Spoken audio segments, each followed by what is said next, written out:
Hi, Jeff. Hey, Michelle. Good to be with you again. You too.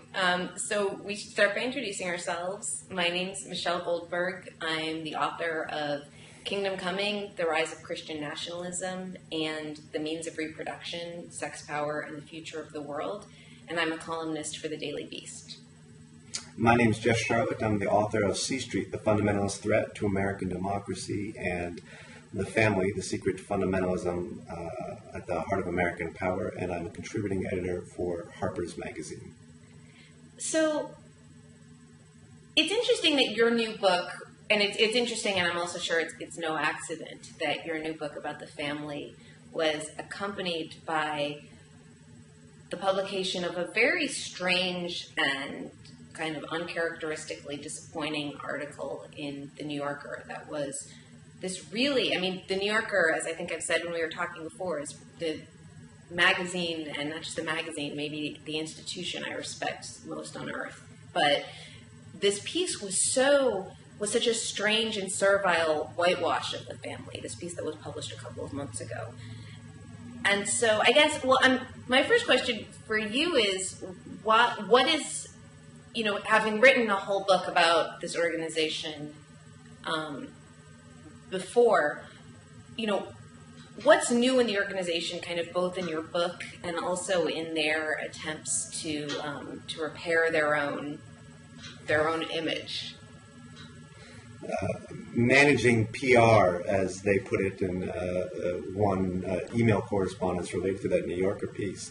To be honest, when The Family, the first book about the history of this organization, came out, it did okay. There wasn't a big splash. It wasn't until the C Street scandals of 2009, Senator Ensign, Governor Sanford, and former Congressman Pickering all having these extramarital affairs that they publicly detonated their marriages after C Street, this house on Capitol Hill run by the family, had helped them cover up their affairs. It wasn't until that became news that a lot of the media sort of got interested in this story. And I remember at the time, the magazine editor came to me and said, "Do you want to write about this after Senator Ensign's affair?" And I said, "No, I've said what I had to say." And same after Governor Sanford. But as more and more disclosures came, two things happened.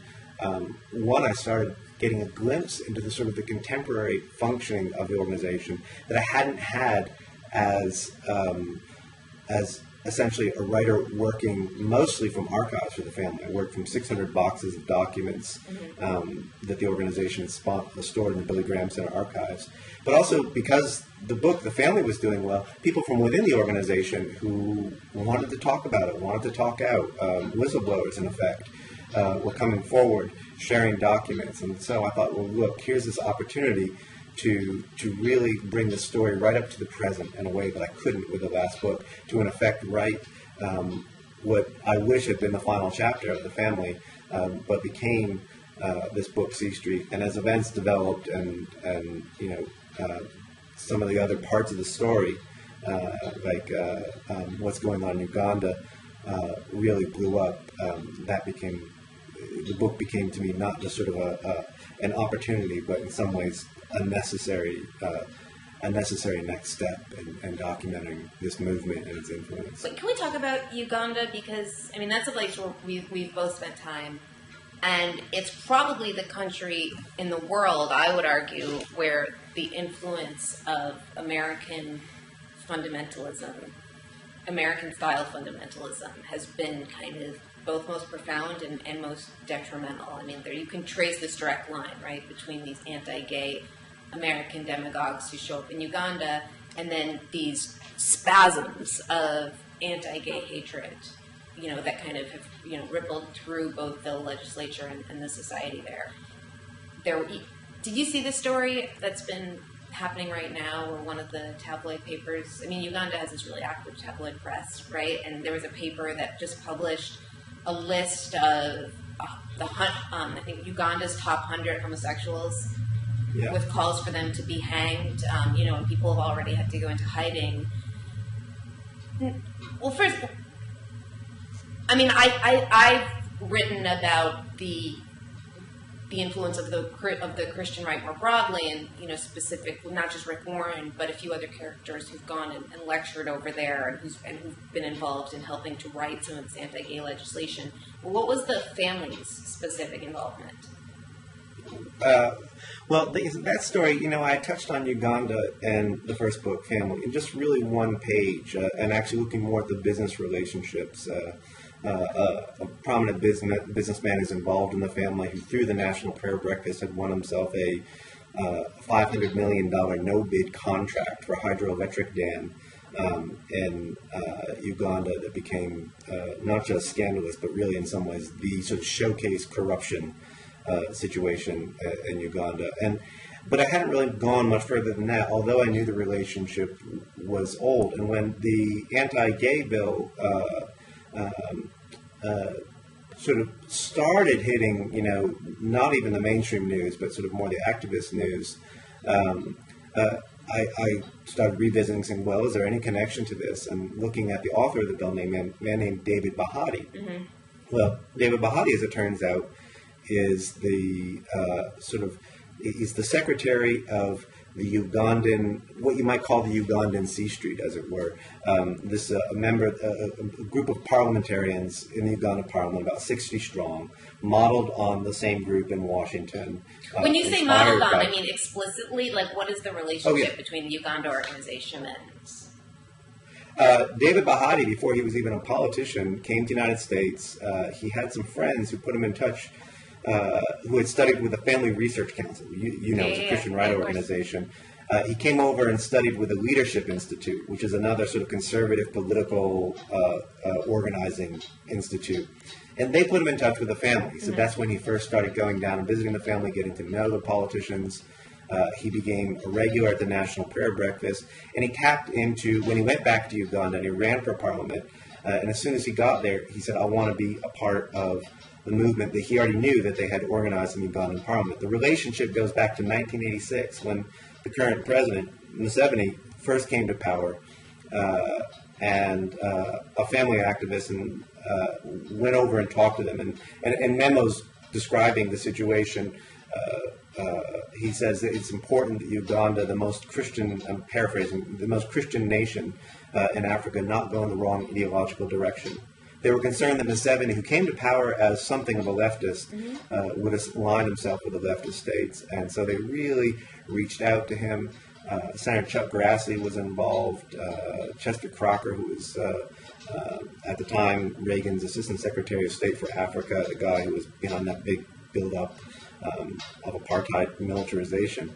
But he saw this as a chance to, in some ways, perhaps fight the Cold War in Uganda. The family members themselves may not have seen it in those terms. They didn't see what they were doing as political, even as they, by their own explanation, became champions for U.S. foreign aid for Museveni, began introducing him to American politicians, and in turn helped him set up the Ugandan National, or helped Uganda set up the Ugandan National Prayer Breakfast, modeled on their only public event that they hold here every year in the United States, that was created back in 1953 with the idea of consecrating the nation's political leadership to Jesus.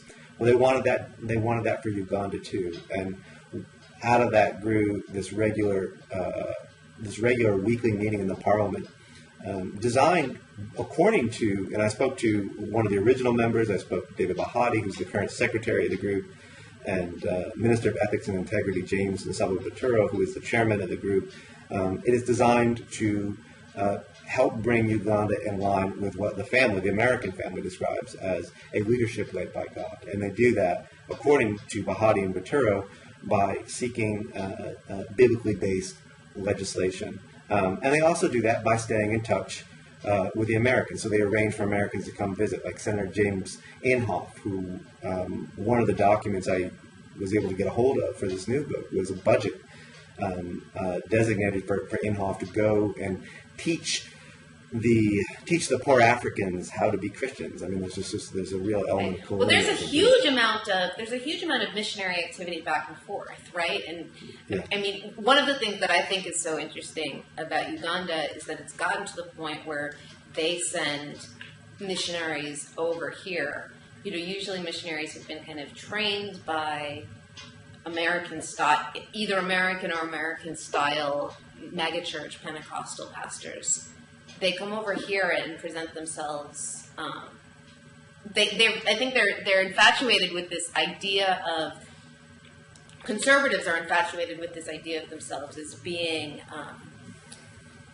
as being kind of in touch with the people, as being in touch with some kind of, they have the same kind of romanticism about the developing world in certain ways that the most kind of cartoon leftists used to have, at least as much as, at least in as much as they can point to a couple of representatives who will say exactly the kind of thing they want them to say. And it seems to kind of, it's amazing to me the extent to which you hear pastors in Africa, obviously, and in Uganda in particular, but really all over East Africa, and West Africa too, I'm assuming. I know East Africa better, but you hear them a lot use language that is ripped from kind of the American political discourse, but then heightened. It's like there seems to be this kind of rhetorical arms race, particularly around homosexuality. Yeah. The most telling line of the anti-homosexuality bill, I'm not sure if we explained it, the bill that provides the death penalty for homosexuality, for repeat serial offenders, life imprisonment for one time, 7 years for promotion, what we're doing right now, just talking, 3 years in prison if you're not gay but know somebody who is, and they'll report them within 24 hours. So just for the audience out there so they know what it's talking about. One of the strangest clauses in this bill, in this country where homosexuality is already illegal, is outlawing same-sex marriage. This is not a prospect in Uganda. Right, and the whole bill is presented as being some kind of a preemptive response to the threat of same-sex marriage, which is which just signals the extent to which this is totally an American transplant. There's plenty of homophobia in sub-Saharan Africa. I actually disagree with you on that point. I think that you almost sort of want to distinguish between, cultural taboos and homophobia. So you look at the case of Uganda. First of all, you discover that there, if you look at, what historians and anthropologists and Ugandan scholars do, you find out that there is a sort of a formalized role for some forms of homosexuality traditionally. Nonetheless, you're right, it's taboo. But I find homophobia is homophobia is a more activist word. It's, as Museveni himself said, we never used to talk about this. We just didn't, we knew it was there. We go down on it, but we didn't talk about it. Yeah, I agree with you in that respect. Okay, so maybe I misspoke. I think my point is that homosexuality was taboo, and certainly there's never been any sort of acceptance of gay rights in the modern sense. But nor has there been a witch hunt. Well, and to me the difference is that, homophobia, and I've written this before, like kind of modern Western homophobia has certain real structural and rhetorical similarities to anti-Semitism, right? In that it's not just we hate gay people, but it's this idea that there's this insidious, decadent conspiracy that's rooted in various elite cells of your culture and is trying to undermine it from within. Which it goes further than that. I was just so astonished when I was, and you probably saw this too, when I would be sitting with church leaders or with David Bahati, the author of the bill, Baturo. It was like they had taken Mein Kampf and done a find and replace. They talked about right. gays control the media. Mm-hmm. They're absolute, and the thing right, is, they're and being networks of that that they could control the media, that they're very wealthy. That, as you say, they're everywhere. They also believe that gays are sort of shapeshifters. Literally shapeshifters. The sort of witchcraft thing, which, that's an old anti-Semitic idea that Jews have, horns hidden underneath their yarmulkes or something like this. And the irony is that when I would talk to these guys, and one of them contended, I don't know if this is true, he contended that an American representative of the family had kind of suggested to him that the reason I was so interested in this is I happen to be Jewish, that my people are very concerned with money. And David Bahati said, what does this American mean, your people? And I said, well, they know I'm Jewish. And he says, oh, that's it. He found anti-Semitism laughable. He thought it was ridiculous, except he had taken, really just taken every term and applied it to gay people. And there, you said. Well, I want to add here that there's a book, as you probably know, there's a book that's been written by an American activist whose name is right now completely escaping me, but the pink swastika. Scott Lively, the pink swastika. Scott Lively, yes. Who I've seen Scott Lively in various international forums. I've seen him at an international gathering of fundamentalists in Poland that brought together right-wing religious figures from all over the world. And he has had a really big influence in Uganda. And his book, The Pink Swastika, it seems to be like the text for this kind of... Well, I would actually disagree with you there about the influence of Lively. I mean, maybe in the churches, but on the bill, one of the things that I think was what happened is because Scott Lively, of course, as you're referring to, Scott Lively and some activists from a group called Exodus, they believe they can lead you out of homosexuality, ex-gay movement, had been to Uganda in the spring before the bill was introduced and had, they had proposed ideas like the Rwandan genocide was actually this vast gay conspiracy. I mean, really very, very dangerous rhetoric. And so there was the idea, quite reasonable, that they'd had an influence on the bill. No, I don't even mean that he has an influence on the bill. I mean he has an influence in this, like what you were talking about, this transposition, this kind of idea that homosexuals, that homosexuality is not just immoral, but that homosexuality constitutes a vast, worldwide, interconnected conspiracy. Well, it's a threat. I mean, as the guys who wrote the book said, but he's the one. The greatest genocidal threat in the world right now is homosexuality. They believe homosexuality is a form of genocide. But I guess the point I was trying to make is one of the things that surprised me is that they were very dismissive of Scott Lively in the very same terms, really, almost you or I would be. They thought this was ridiculous. They thought the guy was over the top. They thought he was silly. I mean, David Bahati, the author of the bill, is a very well-educated guy. He's a guy who went to great Ugandan university, studied in Wales, studied at the University of Pennsylvania, Wharton Business School, the conservative think tank. He encounters a guy like Scott Lively, and he sees him as a rube. And so that actually, to me, is sort of more alarming because you look at I think I'm curious. I mean, what part, given Bahati's rhetoric, what part of Scott Lively's analysis does he disagree with? I mean, I get what you say about he doesn't, he sees himself as a rube.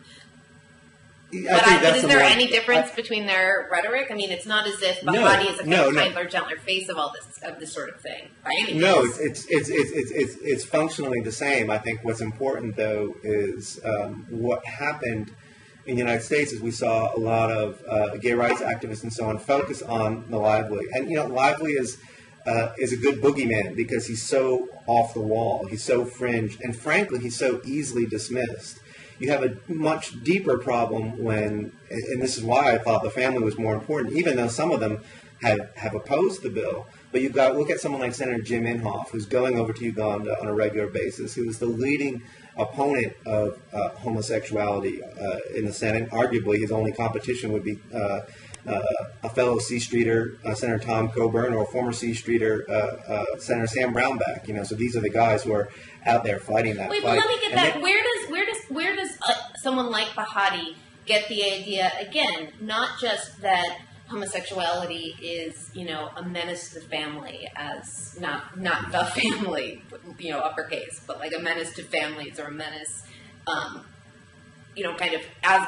Where does how does someone like that make the leap from the American discourse of homophobia to the kind of ultra-conspiratorial, kind of eliminationist type rhetoric that you get in sub-Saharan Africa? I mean, is it just a consequence of him kind of taking the Americans at their word when they talk about gays being a menace? They expect everybody to realize that they don't really mean to act on the kind of language that they're using, because it seems to me he's get this rhetoric, this kind of gay Mein Kampf comes from somewhere. It does, and I think it's important to again look at the roots of that, not on the fringe, but much more within the establishment. You've got, for instance, Senator Tom Coburn, a C Streeter, talking about, he's been on record saying homosexuality is one of the really big threats to American democracy. Now, I happen to think his kind of fundamentalism is a threat to American democracy. He thinks homosexuality is a threat to American democracy. So I suppose you could dismiss us as balancing out. And I don't mean you, one. But so he's giving that rhetoric. You've got Inhofe going over there to Uganda, and in his own words, he says he's using his status as a U.S. senator connected to the billions of dollars we've given them in foreign aid. He's using that status to promote what he calls the political philosophy of Jesus, as taught to him by the leader of the family, Doug Coe. I asked Bahati about this, thinking that he would find that offensive, that he needed a U.S. senator to come and instruct him. There's an element of white man's burden to that kind of rhetoric. Not at all. Bahati said, Inhofe is a great man. He teaches us how to manage our society according to Christian principles. And you ask him for an example of that, he comes up with the anti-gay bill. Inhofe, when the bill came out, I remember I and other reporters calling Inhofe to get a comment. He refused to have any comments, that he wasn't going to interfere. Only when it became a kind of big political stink bomb did he finally say, well, that's not what I meant. That goes too far. Mm-hmm. But the influence that the author of the bill himself is tracing much more to his connection to the family. I asked him, in fact, do you see a connection between the family, or the fellowship as it's called there, and here as well, it's both, but there they use mostly fellowship. Do you see a connection between the fellowship and the bill? And he said there's no connection at all.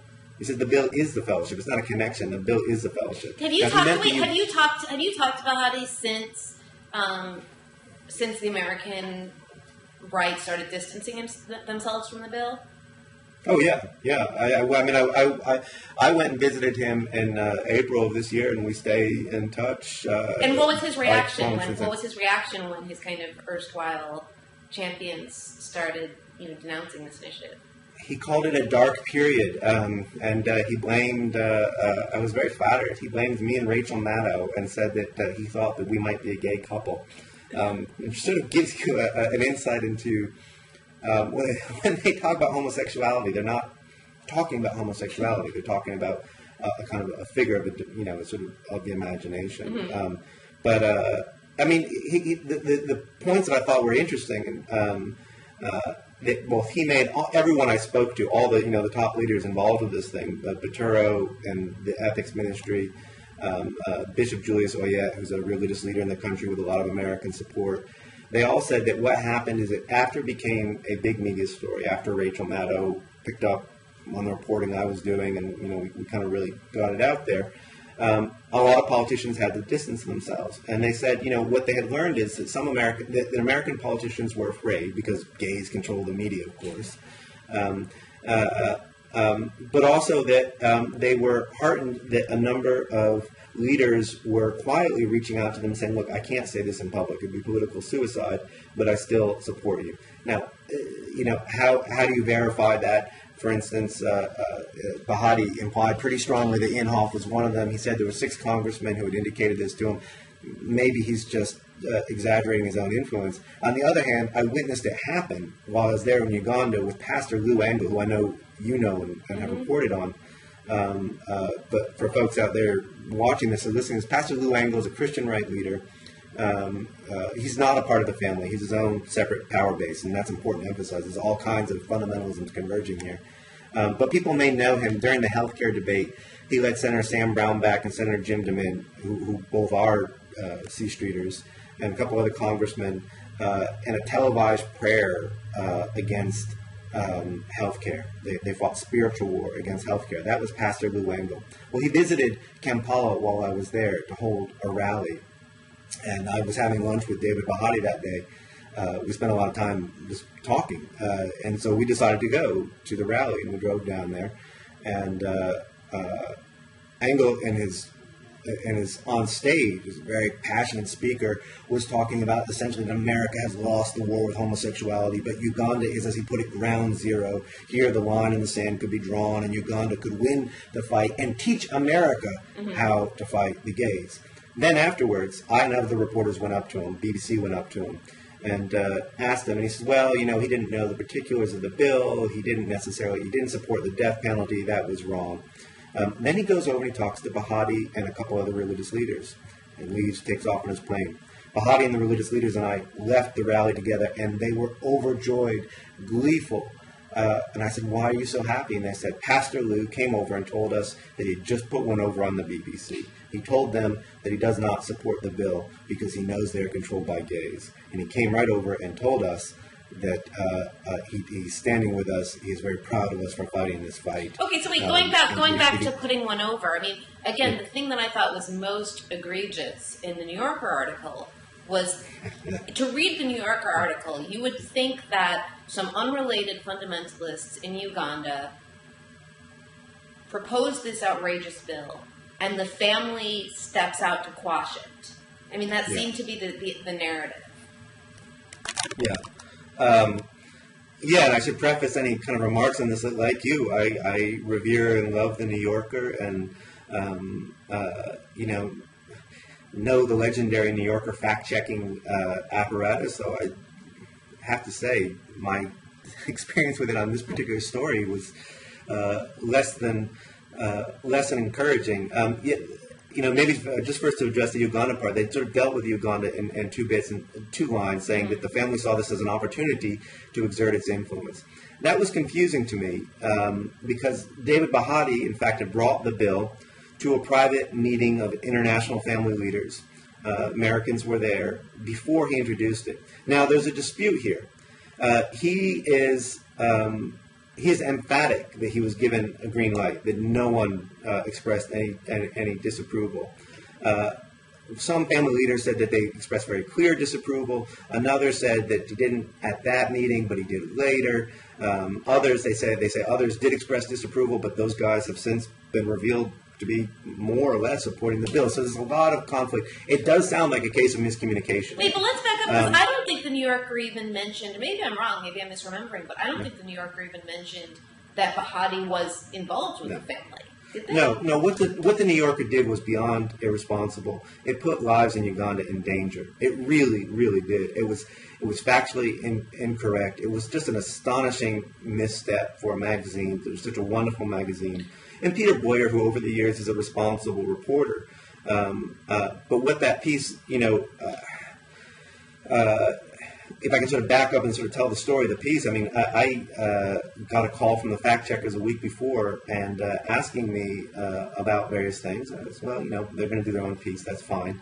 That's their prerogative. But the fact checkers sort of, there seemed to be some reference to some documents that I had from the archives.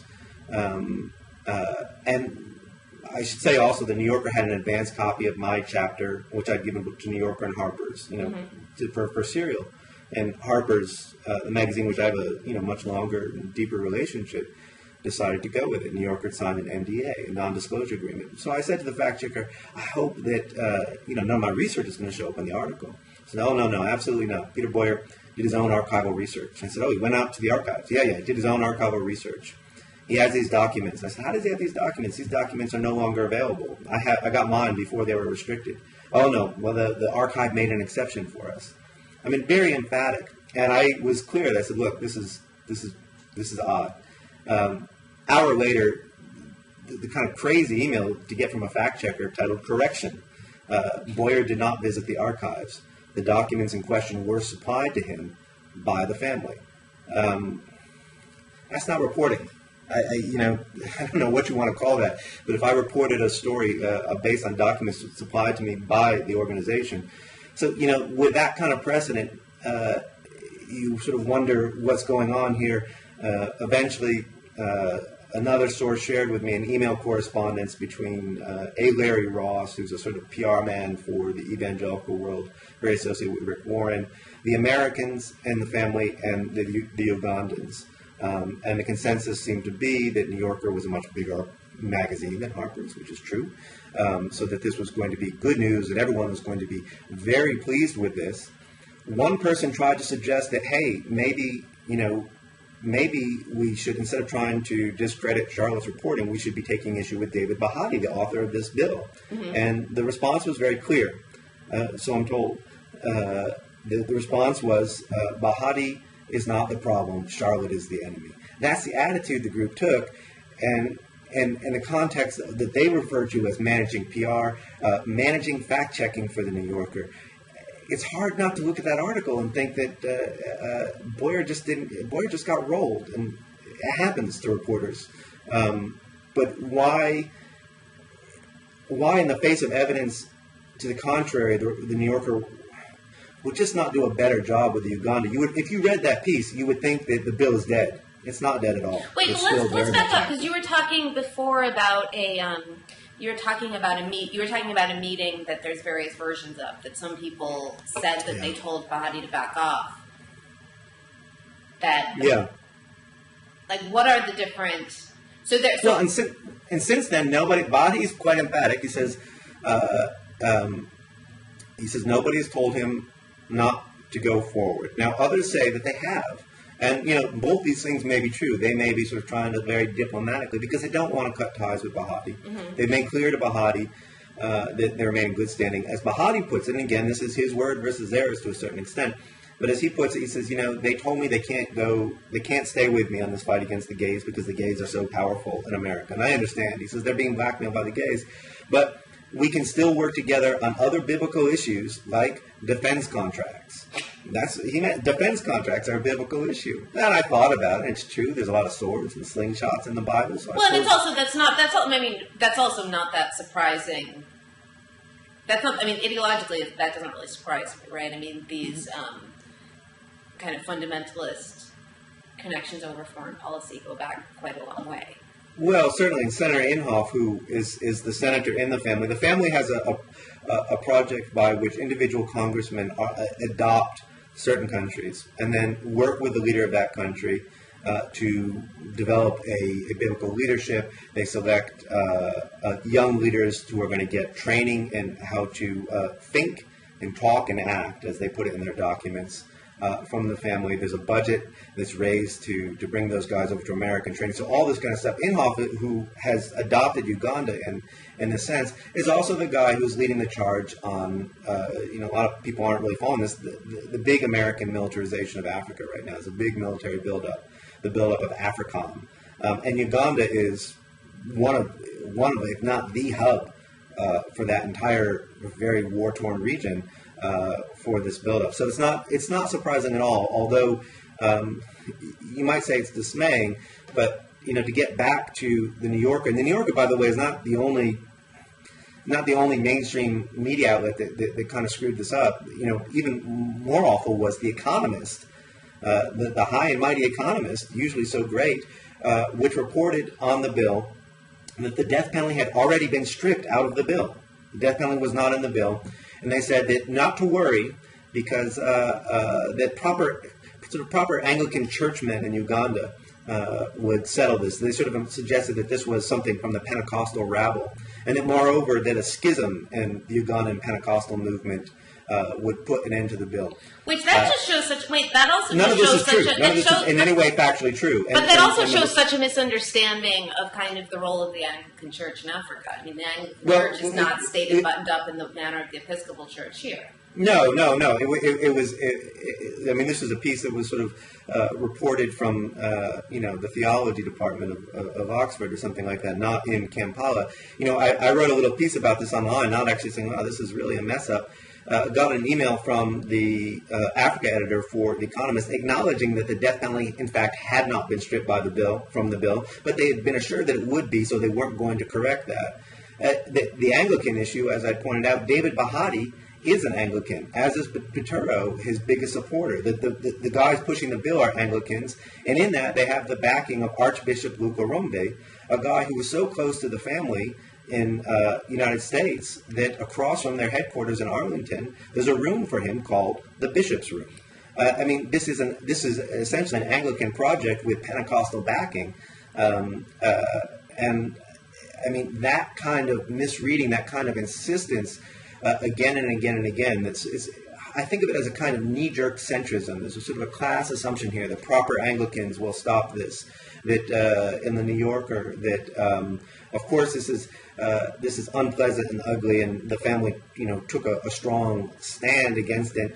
And then it's assumed that because the right chaps spoke out against it, the bill is gone. But the bill isn't gone. And as we began this discussion with just the publication of 100 gay Ugandans who are now in hiding, the people I met with in Uganda aren't there anymore. One fled to the Netherlands. One is in an Episcopal seminary in the United States. They had to get out to save their lives. The bill hasn't passed, that's true, but it's still there. It's still active. And meanwhile, the effect is happening. People are being beaten, raped, killed. You wouldn't get any of that from the New Yorker. The New Yorker story is a happy ending, and that's just a failure of fact-checking, a failure to look at things. And as David Bahati himself said to me, David Bahati called me up after the New Yorker piece. I've written very critically about this, but Bahati is okay with me because he says, look, you tell the truth. I don't, if you come back to Uganda, I'm going to have you arrested. But did he say that? What I actually, yeah, he did. But he's still very friendly. It's a strange relationship. Well, I can see that to a certain extent because I've had some dealings. There's a certain class of people that they have no shame about what they're saying. So, right? So the fact that you revealed that Bahati feels this way doesn't really bother him in the least, in the way that it might bother somebody who is a little bit more circumspect in public. Well, we became friends when this sort of whole controversy began. Bahati was going to come to the National Prayer Breakfast in Washington, and the family tried to say, oh, he was never invited. And Bahati, and I repeated that at first. I said, the family says he wasn't invited. And this was an African radio show. Bahati called up and said, you are a liar. And he proved to me that he had, in fact, been invited, that he had been to it twice before, that he had not been, as they tried to put it, as a sort of one person sort of tried to suggest it was almost like a gopher there. He said, no, I was invited. I have an invitation. I went, and I may be going this time.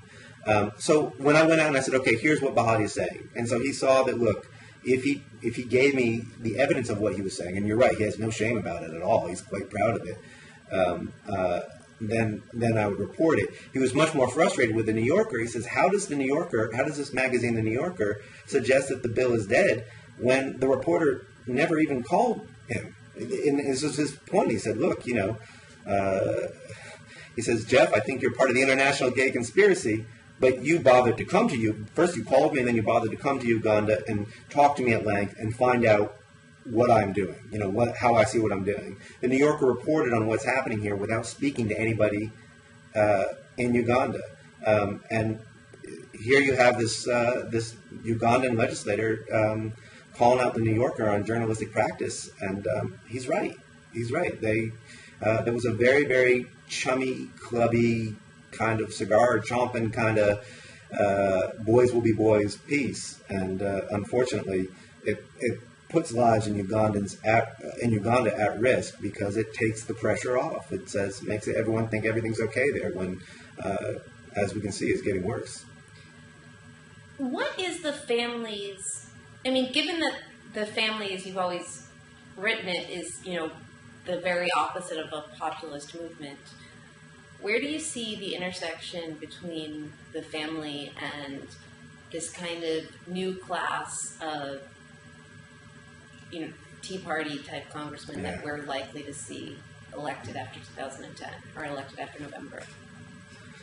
The short answer is Jim DeMint, Senator Jim DeMint, who has become the bridge, the new kingmaker of the Republican Party, the establishment figure, as you know, who's been tapping these candidates in Alaska and Delaware and Nevada and elsewhere, and sometimes bucking the establishment to pick these insurgents. And so he's got this real new power. And I think, the relationship between the kind of sort of very upper crust fundamentalism of the family and Tea Party is a pretty uneasy one, not least because there's a lot of people in the Tea Party who don't want to be part of the religious right. Wait, I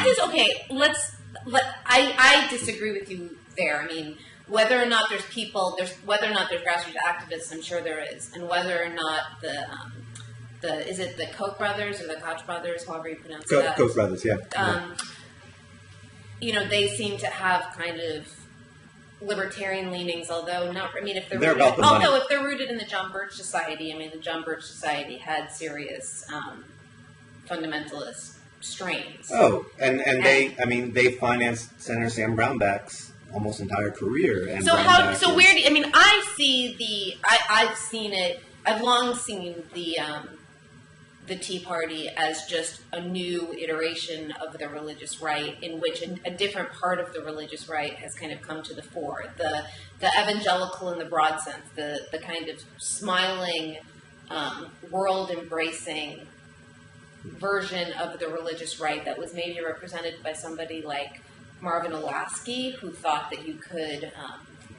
Ted Haggard. Yeah, or Ted Haggard, exactly. This, that thought that you could kind of both Christianize the institutions of big government and also, kind of open your arms and have, a benevolent American power extend all over the world, has been replaced, or not even replaced, has been eclipsed by a different part of the religious right that's rooted in the John Birch Society, that's rooted to some extent in Mormonism, and if not strictly Mormonism in the theological sense, it's written in. You're thinking there of Prop 8 and the. I'm not even thinking of Prop 8. I'm thinking of just that there was a lot of Mormons in the John Birch Society, and that there are certain kind of Mormon books like the 5,000-Year Leap, or books. I shouldn't say Mormon books written by extremist Mormons.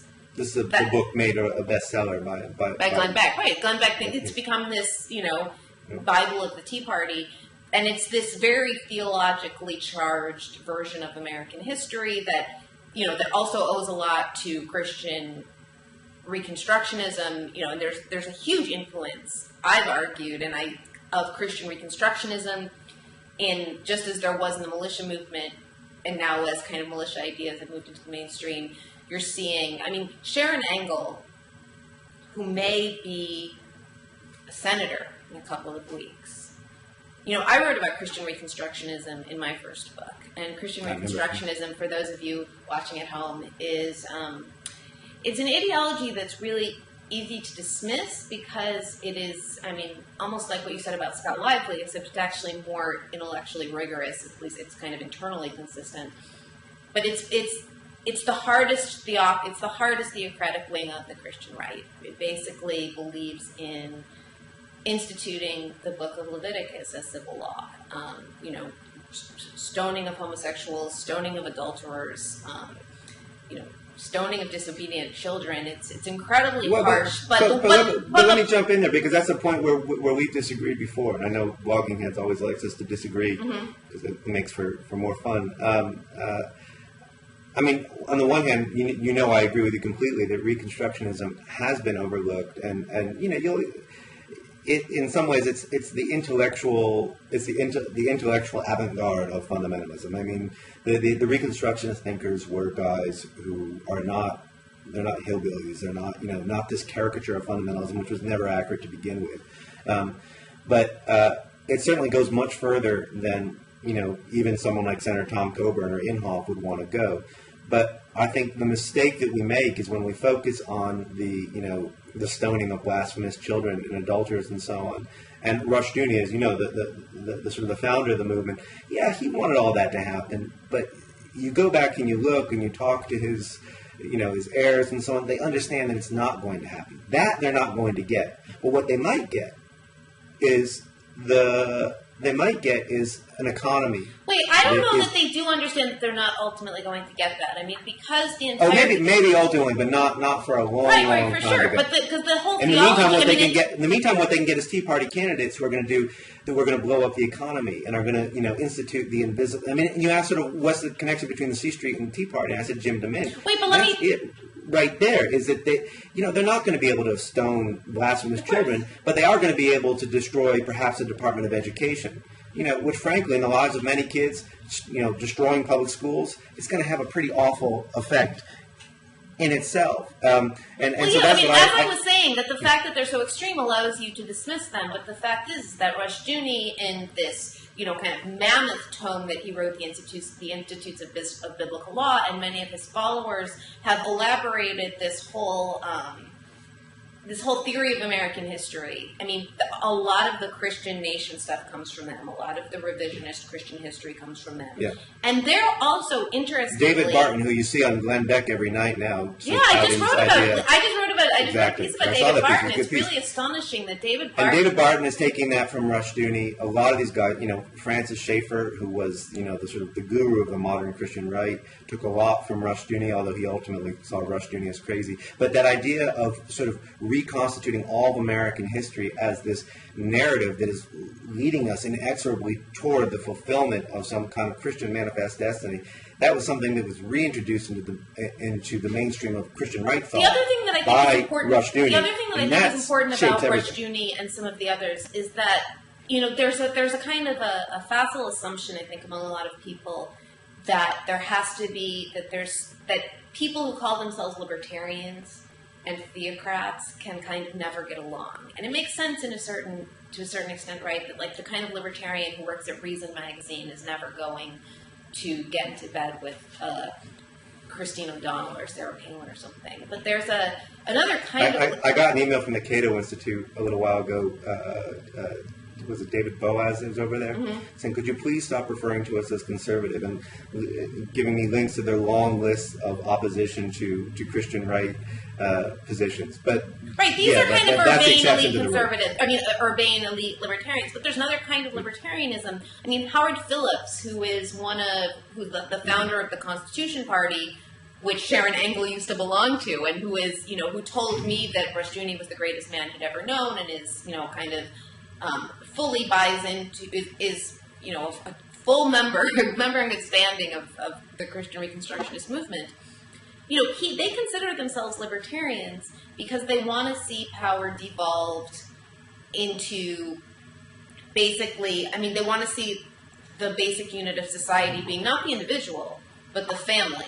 Not the family in your sense, but the family, the family, the lowercase family. So the basic unit of society is, the family under male headship, and then the kind of smaller community run by a council of elders, run by kind of the men in the community. So they see themselves as libertarians, and, they hate the way that the state protects, or that the state sides with the individuals over local authority.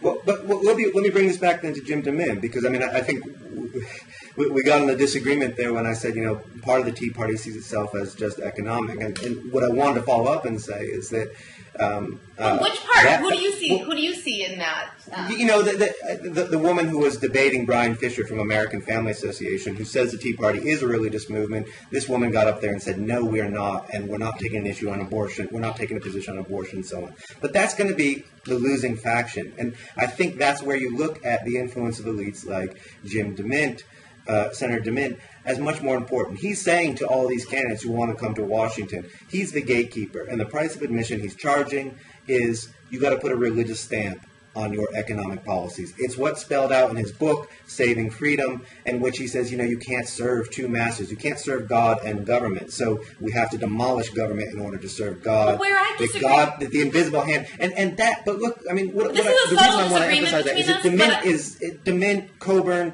Inhofe, Brownback.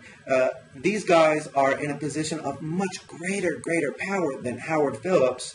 They're not going to take the whole program, but they're going to take the program that is just as destructive. And I feel like when we look at someone like Howard Phillips, and we do, and I'm a huge fan of your book, both books.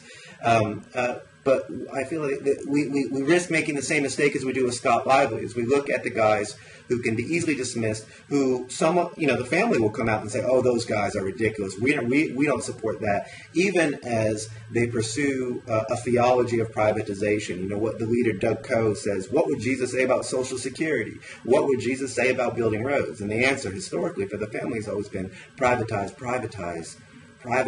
And so what you have instead of libertarianism, the kind of mouthful that I use in the book, is libertarian authoritarianism. Mm-hmm. It's the sort of it's not really libertarianism, it's paternalism. It's the idea that remove regulation, strip away government, let the rich be rich and let the poor be poor, and let everybody be thankful for their station in life. But let me back up because I don't think our disagreement is significant. I guess I just don't. When you said Jim Dementis, they're saying that the price of admission is endorsing these kind of theocratic politics. I don't see that as a price that he has to exact. I mean, I don't see... Sharon Angle was happy to pay that. Right, I don't see any kind of, emerging Tea Party leaders coming up and then realizing, I need to temper my message of, of kind of extreme economic libertarianism with some God talk. I mean, these are the people who are coming up to the top, or not all of them, but a lot of them are people who come right out of the religious right. I mean, that's where they cut their teeth, and the Tea Party is just giving them a new vehicle to kind of catapult to prominence. Well, we have two types, right? We have Sharon Angle, Christine O'Donnell, and Joe Miller, the Senate candidates in Nevada, Delaware, and Alaska, respectively, all essentially religious right activists. Joe Miller was probably put over the top, over the establishment Republican there by his even stronger opposition to abortion. Then we have guys like Carl Palladino and Rand Paul, one who was imploding daily and one who seems like he's on a pretty good chance to win. Rand Paul has all kinds of connection to the religious right, but you don't see him coming out of the religious right. It's not a necessary and neat. It wasn't going to be a neat alignment. Palladino, it's hard to get a sense that Palladino particularly cares or knows what he himself is saying at any given moment. I agree with you about Palladino. That's part of what brought him down, is he was tempted into using that religious rhetoric. He didn't really know how to use it. He didn't know how, essentially what those career fundamentalist politicians know how to do is they learn how to throw a punch without getting tagged for it. They learn how to say really anti-gay things in such a way that they're not going to get in trouble. Palladino didn't know how to do that. You look at Dement, when he was younger, did that, made a mistake and said, gay people shouldn't be allowed to be school teachers, sexually active single people shouldn't be allowed to be school teachers. He rescinded it at the time. Has he rescinded that? I thought he's gone back to that. Sorry? I thought he's gone back to that. He's gone back to it. He said, the mistake I made, I got so much pressure. There's a sort of weird thing. How does a guy get integrity? He says, well, actually, I believed it all along. I just said I didn't, but now I'm free to say that again. So I see that as a real evidence that I think we are in agreement there that the religious right is becoming very dominant in Tea Party. And you and I both know when you go to Tea Party events, it's very visible. It's part of what's happening there. It's certainly part of Glenn Beck's rhetoric and David Barton's. I think that's what's a little bit tragic about that is that was not inevitable. It wasn't inevitable. But that's when, to bring it back a little bit to what's the relationship to, say, groups like the family, that's very kind of upper crust, professional, well-trained, educated, religious conservative organizations in the Tea Party, is this happens time and time again in American life. We see populist insurgent movements, and there's aspects of the Tea Party that really were that, as much as I disagree with them. And they always get co-opted. Just frankly, as Sharon Angle is going to, everyone's terrified of what Sharon Angle is going to do. I think there's a precedent. You can look back in the early days of the family. The first politician they managed to put in office was Governor Arthur Langley in Washington. This was back in 1940, who campaigned so far to the right that both the Republican and the Democratic Party denounced him as as fascist. Their tip-off was the fact that he had a group behind him, the New Order of Cincinnatus, that wore marching white shirts and green hats and had a Sieg Heil salute. My favorite document, in fact, in the family archives is a note in which they talked about they decided to abandon the Sieg Heil salute because it is too fascist, underlined, too fascist. Not right, not just the right amount of fascism. Just the right amount. And he hit just the right amount when he became governor. He came into office like a loon who terrified everybody, like Sharon Angle. One of his first initiatives was, how about a law that would allow me to annul any law I like? And he says, how about I take all the state police departments and I make them all state troopers under my control? Neither of those things work. And he ended up governing as a more ordinary conservative. So people say happy ending, moderation wins the day. Well, he absolutely gutted and destroyed the labor movement. He destroyed welfare. He rolled back the New Deal there. So much of the damage was done, but was done in this sort of more modest way. And I think when you look at someone like Sharon Angle, the really terrifying thing isn't that she's going to go to the Senate and say crazy things, because if she does that, she's going to be sidelined. the really terrifying thing is that she's going to go to the Senate, like Tom Coburn did, like Jim Inhofe did, like Jim DeMint did, and learn how to play the system and learn how to pursue the one conservative end that they really can achieve, which is the demolition of a social safety net, the demolition of government. I don't think it's crazy at all to think about that conservatives might be able to pursue some of these long-cherished goals like the abolition of Department of Education. That's something they've been talking about for a long time. They're not going to be there yet after the 2010 midterms, but they're going to be a lot closer. Well, the other thing that the election of somebody like Sharon Engel does is just kind of change our idea of the kind of person who can be elected. I mean, one of the things that's fascinating watching Christine O'Donnell is the extent to which Sarah Palin has become the new normal. She's the new center. Yeah, she's the new center. Right, exactly. Within within minutes. I mean, Coburn used to be too crazy to be taken seriously. Now he's an elder statesman. And so that process happens. And, O'Donnell, I'm probably in the strong minority here. I think if there hadn't been massive national attention to O'Donnell, and if she'd had more time, I think she could have won. I think, in fact, it would have been hard for her not to win. And frankly, part of what did her in, some real ugly tactics used to take her down. That witch stuff, it smacked to me of bigotry. What are you talking about? Well, speaking for my friends who are witches, look, I don't care that.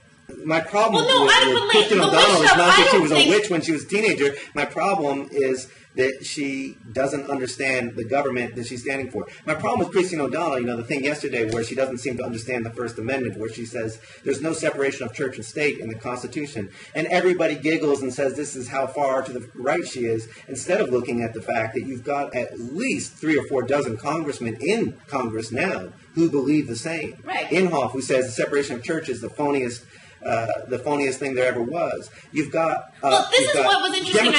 Democratic Party supported initiatives that are doing just as much to undermine that. I think of a program like Fugitive Safe Surrender that moves the entire apparatus of a city's court system into a local megachurch, an African American megachurch.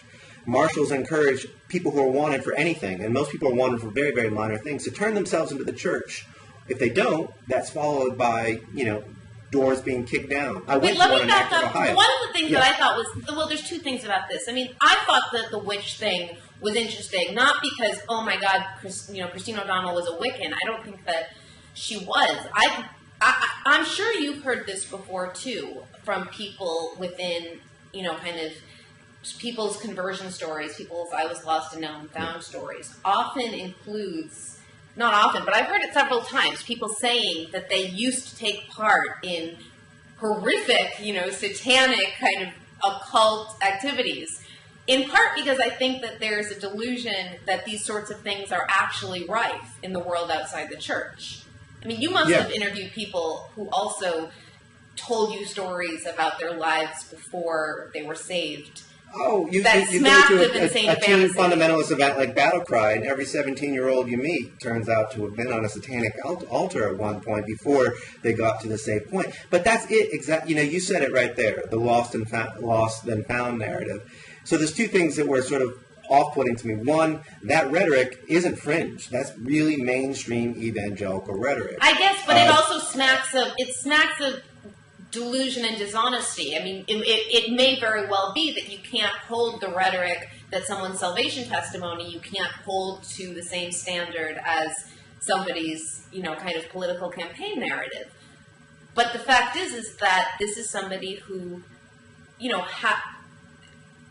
who said, not in a church, but as, kind of a political pundit on television, made this outlandish and almost certainly not true statement. To me, that's fair game. Like, this is politics. It's fair game, but I think you're pointing to the way in which it would have been much more productive to engage with it, and much more productive in the sense that I think that whether O'Donnell wins or loses, she's going to go down as, for that faction of the right, as a political martyr, and people are going to say, hey, we weren't treated fairly.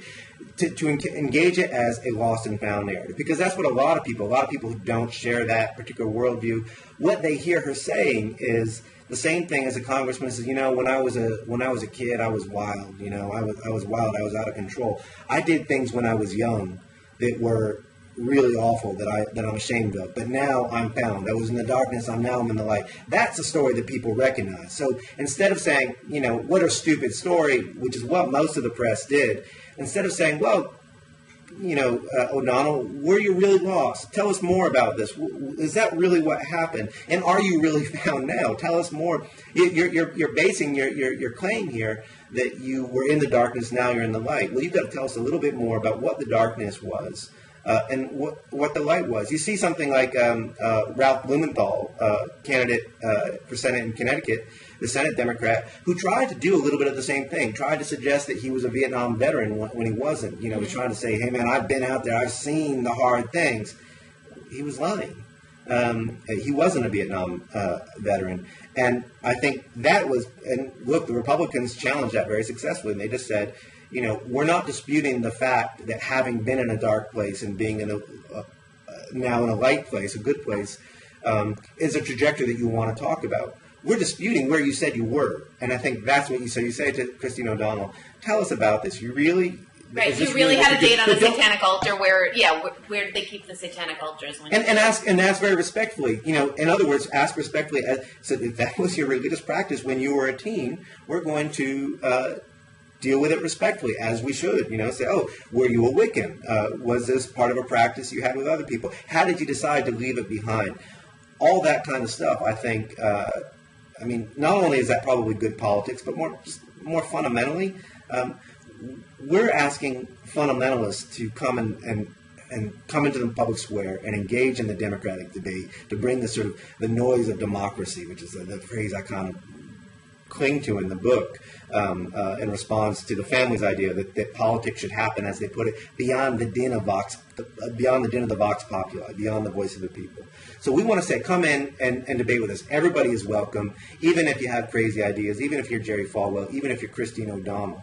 Inasmuch as we try to assert a normal, we're pulling the same stunt that Sarah Palin is. Sarah Palin wants to be the new normal. Too many liberals are responding to Christine O'Donnell and saying, don't vote for her, she's not normal. Or like Jack Conway, how can anybody make Rand Paul look good? And he doesn't make Rand Paul look good. Again, I think that there's two different issues here. On the one hand, there's I don't think that what Jeff Conway did is legitimate in a debate, obviously. But is it legitimate in we should summarize is it for people out there what he did. in a kind of smash mouth political climate like ours, where you have every single day the most kind of outrageous bad faith slurs thrown at any Democrat who dares to pop their head up, or even those who don't? No, to me, I looked at that ad and I thought that it was.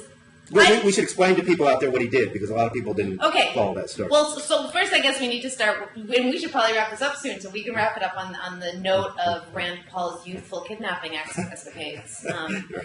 Right. I guess, so Rand Paul, right? Yeah. You've been following this too. Rand Paul, when he was at Baylor University, right? Republican Senate candidate in Kentucky. Yeah. Right, and son of Ron.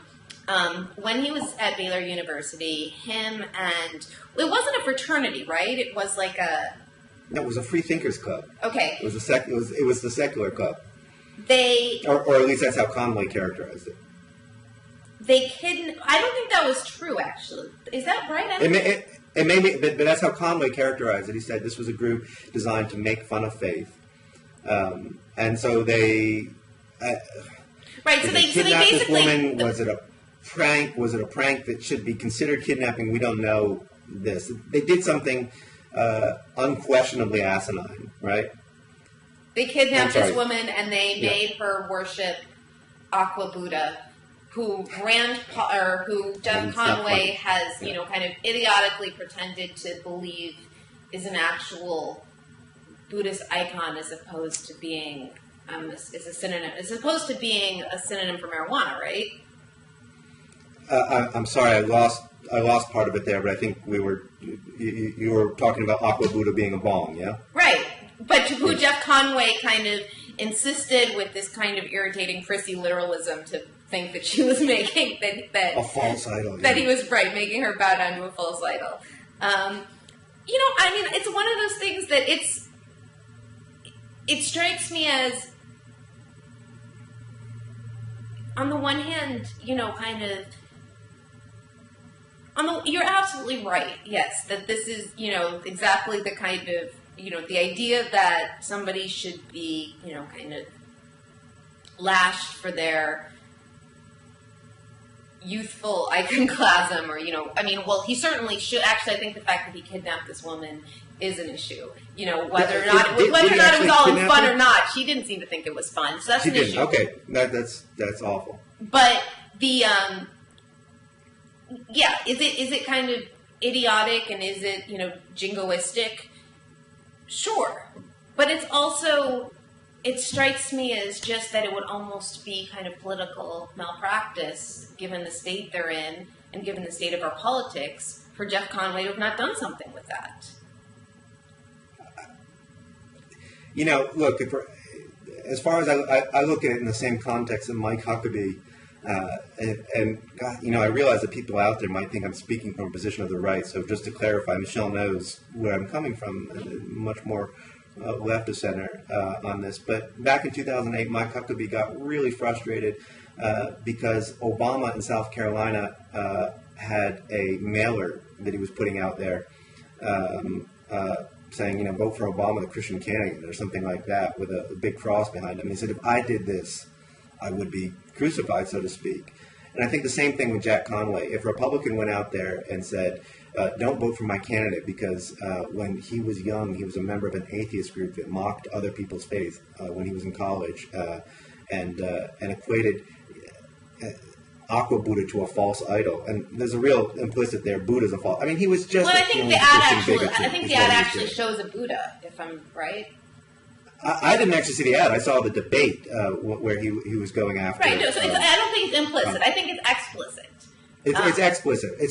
So this is really appealing to Christian bigotry. So no, I think would it be political malpractice for a Democrat not to appeal to Christian bigotry, not to do the work of the fundamentalist agenda and advancing it forward by saying, hey, in the public square, let's mark out the boundaries. You better be a Christian. You better be the right kind of Christian, and you better speak of religion. And I don't think you better be a Christian. You better be the right. Entitled to have a space. Well, I actually think there's another point, which is Rand Paul, who there's every reason to believe that Rand Paul's relationship, his relationship to the religious right. It's nightmarish. Rand Paul should not be elected. Dude, I'm not saying this is the miracle I'm saying of Jack Conway. How do you make this what I'm saying is that Jack Conway, I think, is right to point out to Rand Paul's constituency that to a certain extent they're being played with a lot of his piety. What if Jack Conway instead had said, Rand Paul has connections, as he does, and so does his father, to Reconstructionism. Now, here's a stupid and very stupid prank as a young person, and something that may have gone beyond a prank. But instead of appealing, hey, Kentuckians, you don't like Buddha, do you? You wouldn't vote for someone connected to Buddha. You wouldn't vote for someone who was in a secular club, would you? Instead, why doesn't it say, why you should be concerned about Rand Paul? Because he's connected to a religious movement that says God wants the rich to be rich and the poor to be poor. Is that your religion? Is that what they teach in your churches? And yes, even in the most fundamental churches. It is in some, but there's enough Christians in Kentucky, conservative and liberal, who will say, you know what, that's not what Jesus said, to stand against that. Again and again, look, when I go out and I talk about this stuff, and you surely had this experience too, I know I'm sounding like a kind of a namby-pamby centrist here, but I always find fundamentalists who are as distressed by this BS as I am. Of course. Who come out of, fundamentalism in American life, we both know, was originally a small d democratic tradition. This idea that no preacher, no church gets to tell me how I'm going to approach God. Somewhere along the line, after 1925, into the Cold War, into the present, we've seen what you're describing, the false libertarianism, that libertarian authoritarianism. But there's a lot of people out there who still don't want to buy into that. So instead of seeing the Democratic Party pander to their worst instincts, you don't trust this Paul guy because he's connected to Buddha. Well, I don't know. Let's see them. To me, what's outrageous is, yes, that's outrageous, and that showing Buddha is outrageous. What to me is not outrageous is in Kentucky to say to people, here's a candidate who's just to say to people, this is what he did. Here's a candidate who kidnapped a woman, tied her up, and made her bow down to a false idol. All of which is true and documented and on the record. Oh, false idol. Give me a break, false idol. Give me a break, false idol. This is... Okay, how about this? Here's a man who kidnapped a woman, tied her up, and made her say something she didn't want to say. Sounds good. Sounds good, but that's not what Conway did, and you know that wasn't the selling point of what he was talking about. The selling point, and the debate moderator went right for it. Are you saying that Rand Paul is not a good Christian? I mean, that was a selling point. That the key word in that story, the key word that has been done over and over and over by liberals was Buddha, just as the key word in O'Donnell was witch, not the, in fact, the real, genuine, radical right, anti-regular people policies that she promotes, not the way that she wants to screw up your life, but witch and Buddha. This is the best liberals have to throw against the right. I mean, this is well, wait. I think you need to back up with Christine O'Donnell, because as far as I know, the people who've been dwelling on witch. I mean, I don't know. I'm not in Delaware. I'm not watching TV ads down there. But these are not people aren't running ads about her saying she was a witch, right? They're not. No, she is. This isn't the substance of Coons' attacks on her. This is the substance of like late night comedians and kind of snide bloggers and things. I'm sorry, I lost you for a second. This is the substance of bloggers. I said the people who are talking about Christine O'Donnell being a witch. I mean, this doesn't figure at all. I think into. I mean, this is part of what made her laughing stock, but this is not the kind of Democrats' part. This isn't Coons' rhetoric against her. I don't.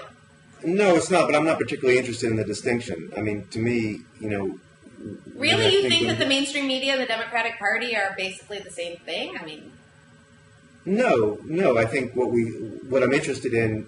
Look, I'm not interested in party politics. I don't really care. What I'm interested in are sort of the cultural movements. So, when you look at something like, I mean, this has always been frustrating talking about C Street of the Family, is people want to use the research I do on C Street to beat up the Republican Party, and it's strongly majority Republican Party, and there's lots of questions can be raised. But there's Democrats too, like Senator Mark Pryor.